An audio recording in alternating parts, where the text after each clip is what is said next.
2026 football বিশ্বকাপে group C এর শেষ ম্যাচে স্কটল্যান্ডকে 3-0 গোলে গুড়িয়ে দিয়েছে পাঁচবারের বিশ্ব চ্যাম্পিয়ন ব্রাজিল।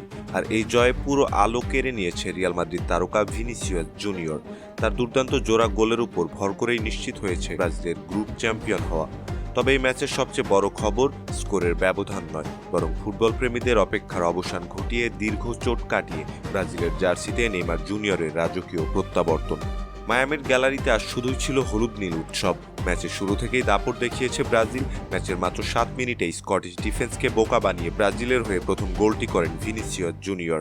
প্রথমার্ধের শেষ দিকে ম্যাথিউস কুনহার পাস থেকে নিজের এবং দলের দ্বিতীয় গোলটি করে ব্রাজিলকে 2-0 ব্যবধানে এগিয়ে নেন সেই ভিনি। ম্যাচের শেষ ভাগে কুনহা নিজে আরও একটি গোল করে ব্রাজিলের 3-0 গোলের বড় জয় নিশ্চিত করেন।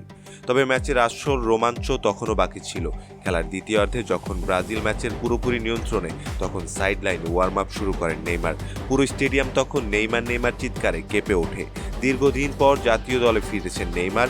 অবশেষে মাঠে নামেন এই পোস্টার বয়। মাঠে নেমেই তার সেই চেনা ড্রিবলিং আর পাসিং স্কিল দিয়ে মাঝ মাঠের পুরো নিয়ন্ত্রণ নিজের হাতে নেন। এই জয়ে 7 পয়েন্ট নিয়ে গ্রুপ চ্যাম্পিয়ন হয়ে নকআউটে চলে গেল সেলেসাওরা। এদিকে স্কটল্যান্ডকে হারানোর পর নেইমার বলেন, স্কটল্যান্ডকে হারানোর ম্যাচে মাঠে ফিরতে পারাটা আমার জন্য পুনর্জন্মের মতো। ম্যাচ শেষে অশ্রুসিক্ত চোখে আবেগঘন কণ্ঠে এই প্রতিক্রিয়া জানান ব্রাজিলের পোস্টার বয় নেইমার জুনিয়র। দীর্ঘ চোটের অন্ধকার অধ্যায় পেরিয়ে মাঠে ফিরেই দলের বড় জয়ে এবং নিজের অনুভূতি নিয়ে মুখ খুলেছেন তিনি। নেইমার বলেন, ভিনি আজ অসাধারণ খেলেছে। পুরো দল যেভাবে পারফর্ম করেছে তা প্রশংসার দাবিদার। আমরা শুধু ম্যাচ জিতিনি, প্রমাণ করেছি ব্রাজিল কি করতে পারে।